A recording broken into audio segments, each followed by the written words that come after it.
हर middle class इंसान एक ही गलती करता है और वही गलती उसे फाइनेंशियली एवरेज बनाए रखती है। सच बोलूं, ज्यादातर लोग अपनी पूरी लाइफ ब्रोक ही रहेंगे, नॉट बिकॉज उनके पास पैसा कम है, बट बिकॉज उनको पैसे के बारे में गलत चीजें सिखाई गई हैं। अगर तुम अभी भी सैलरी से सैलरी तक जी रहे हो तो आज की वीडियो तुम्हारी डायरेक्शन चेंज कर सकती है। सच ये है, प्रॉब्लम पैसा कम कमाना नहीं है, प्रॉब्लम यह है कि हमें पता ही नहीं होता कि हम एक्चुअली चाहते क्या हैं। हर मिडिल क्लास इंसान की लाइफ ऑलमोस्ट स्क्रिप्टेड होती है। सैलरी आई, बिल्स पे हुए, थोड़ा शॉपिंग करी, थोड़ा चीजों का गिल्ट हुआ और फिर नेक्स्ट सैलरी का इंतजार। और हम अपने आप को कन्विंस करते रहते हैं, बस थोड़ा और कमा लूंगा फिर सब ठीक हो जाएगा। प्रमोशन मिल जाए, पैकेज डबल हो जाए, फिर टेंशन सारी खत्म। लेकिन होता क्या है, इनकम बढ़ती है तो हम अपने स्टैंडर्ड्स बढ़ा लेते हैं और उसी के साथ हमारे एक्सपेंसेस बढ़ जाते हैं, एक्सपेक्टेशंस बढ़ जाती हैं और स्ट्रेस वही का वही, बस स्ट्रगल थोड़ा बढ़ जाता है ऑफिस में। तो सवाल यह है, अगर ज्यादा कमाना सोल्यूशन नहीं है तो एक्चुअल सोल्यूशन क्या है? कब हमने कॉन्शियसली बैठ के डिसाइड किया है कि रिच का मतलब क्या है हमारे लिए? क्या रिच का मतलब सिर्फ नया आईफोन लेना है, या बड़ी गाड़ी, 3 BHK फ्लैट, या फिर रिच का मतलब है अपना टाइम कंट्रोल करना, फैमिली के साथ क्वालिटी टाइम स्पेंड करना, travel without tension, peaceful sleep? और अगर हमने कभी डिफाइन ही नहीं किया तो हम एग्जैक्टली किस डायरेक्शन में भाग रहे हैं? रमित सेठी एक पावरफुल लाइन बोलता है, रिच लाइफ डिजाइन करनी होती है, बाय डिफॉल्ट नहीं मिलती। पहला स्टेप सिंपल है, define what rich means to you. तुम्हें डिजाइनर चीजें पसंद है, स्पेंड बोल्डली। तुम्हें ट्रैवल पसंद है तो उस पर गिल्ट फ्री स्पेंड करो, लेकिन फिर बाकी चीजों पे ब्रूटल हो जाओ। हर जगह एवरेज रहना बंद करो। लेकिन असली सवाल यह है, कैसे डिसाइड करें कि कहां कट करना है और कहां बोल्डली स्पेंड करना है? कैसे पता चले कि कौन सा एक्सपेंस तुम्हारी रिच लाइफ बिल्ड कर रहा है और कौन सा सिर्फ ईगो सेटिस्फाई कर रहा है? मिडिल क्लास माइंडसेट का बिगेस्ट ट्रिगर क्या है? कंपैरिजन। शर्मा जी ने कार ले ली, हमें भी लेनी चाहिए। सब फॉरेन ट्रिप जा रहे हैं, हम पीछे क्यों रहे? लोग क्या कहेंगे सिंड्रोम क्वाइटली तुम्हारी सेविंग्स खा जाता है। और सबसे डेंजरस पार्ट, तुम्हें लगता भी नहीं कि तुम ट्रैप में हो। तो कैसे निकलें इस कंपैरिजन के साइकिल से बिना बोरिंग फ्रूगल लाइफ जिए? रिच बनना सैक्रिफाइस नहीं है, रिच बनना कॉन्शियस चॉइस है। हर चीज नहीं मिलती, लेकिन जो तुम डेलिबरेटली चूज करते हो वही तुम्हारी लाइफ डिफाइन करता है। लेकिन क्या सिर्फ डिफाइन करना काफी है या हमें सिस्टम भी बनाना पड़ेगा? Take away 1 continued, conscious spending and trade offs. Ramit एक कॉन्सेप्ट इंट्रोड्यूस करते हैं, कॉन्शियस स्पेंडिंग प्लान। इसका मतलब क्या है?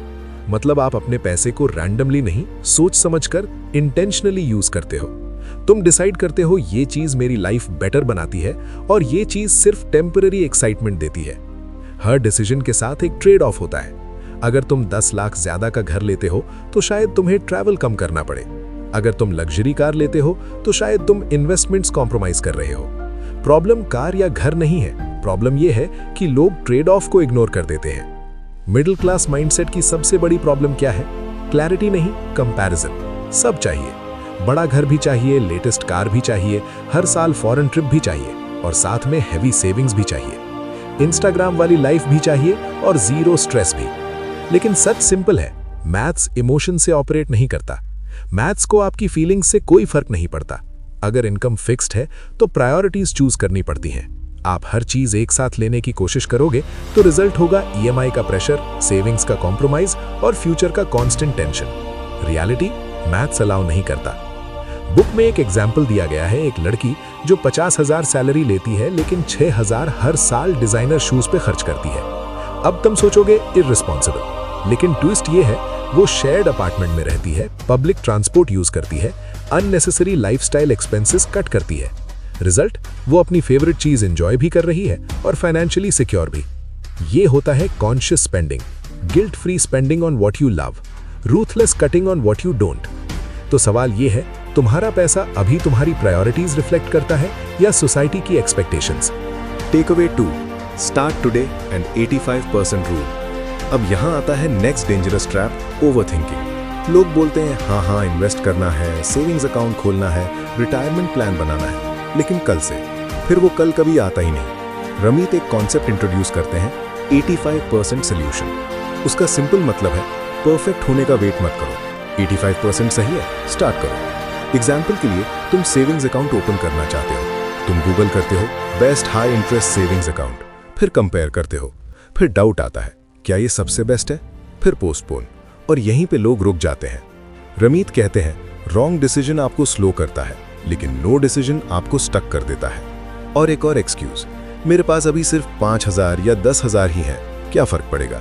फर्क पैसा का नहीं पड़ता, फर्क हैबिट का पड़ता है। तुम मिलियंस तब तक हैंडल नहीं कर पाओगे अगर तुम थाउजेंड्स हैंडल नहीं कर पा रहे।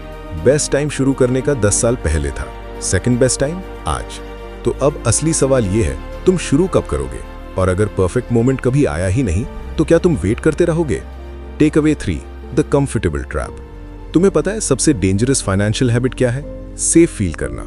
लोग जेन्युइनली बिलीव करते हैं कि वो रिस्पॉन्सिबल है क्योंकि वो छोटी छोटी चीजें कंट्रोल कर रहे होते हैं। मैं कॉफी कम पीता हूँ, मैं अननेसेसरी शॉपिंग अवॉइड करता हूँ, मैं डिस्काउंट्स ढूंढ लेता हूँ, और फिर खुद को फाइनेंशियली डिसिप्लिन बोल देते हैं। लेकिन रमीत यहाँ हमें बताते हैं तुम रिच 200 रुपए बचा के नहीं बनोगे, तुम रिच तब बनोगे जब तुम 2 लाख रुपए के डिसीजन सही लोगे। सच अनकंफर्टेबल है। कॉफी स्किप करना इजी है, बॉस से सैलरी नेगोशिएट करना डिफिकल्ट है, सब्सक्रिप्शन कैंसिल करना इजी है, साइड स्किल बिल्ड करना डिफिकल्ट है, डिस्काउंट ढूंढना इजी है, इन्वेस्टमेंट स्टार्ट करना स्कैरी है। और इंसान क्या चूज करता है? जो इजी हो। इसीलिए लोग बिजी रहते हैं लेकिन ग्रो नहीं करते। वेल्थ टाइनी कट से नहीं बनती, वेल्थ डायरेक्शन चेंज से बनती है। तो अब सच का सवाल यह है, तुम अपनी लाइफ ऑप्टिमाइज कर रहे हो या सिर्फ अपने आप को कन्विंस कर रहे हो कि तुम एफर्ट कर रहे हो। Take away 4, system over motivation. कल हमने एटॉमिक हैबिट्स में क्या सीखा था? You don't rise to the level of your goals, you fall to the level of your systems. Ramit यहाँ एक सिंपल शिफ्ट सजेस्ट करता है, पैसे को कंट्रोल मत करो, फ्लो को कंट्रोल करो। ऑटोमेटिक मनी सिस्टम का मतलब है तुम एक बार स्ट्रक्चर बना दो, फिर सिस्टम तुम्हारे लिए काम करता रहे। सैलरी आई, सोचने की जरूरत नहीं, SIP automatically done, savings automatically अलग, बिल्स ऑटोमेटिकली क्लियर। जो अकाउंट में दिखेगा वही तुम खर्च करोगे। और सबसे पावरफुल पार्ट क्या है? तुम्हें स्ट्रांग बनना नहीं पड़ेगा, तुम्हें सिर्फ स्मार्ट सेटअप करना पड़ेगा। एटॉमिक हैबिट्स में बताया गया है एनवायरनमेंट चेंज करो, बिहेवियर चेंज हो जाएगा। ये फाइनेंशियल एनवायरनमेंट डिजाइन करने जैसा है। जब पैसा इजीली इन्वेस्ट हो रहा है तो इन्वेस्ट करना हैबिट बन जाता है। वेल्थ लाउड एफर्ट से नहीं बनती, वेल्थ साइलेंट सिस्टम से बनती है। तो अब सवाल ये है, तुम हर महीने स्ट्रांग रहने की कोशिश करोगे या एक ऐसा सिस्टम बनाओगे जहां स्ट्रांग रहना जरूरी ही ना हो। Take away 5, smart investing is boring and that's the point. अब आते हैं लास्ट और मोस्ट मिसअंडरस्टूड टॉपिक पे, इन्वेस्टिंग। यहाँ लोग या तो डर जाते हैं या ओवर एक्साइटेड हो जाते हैं।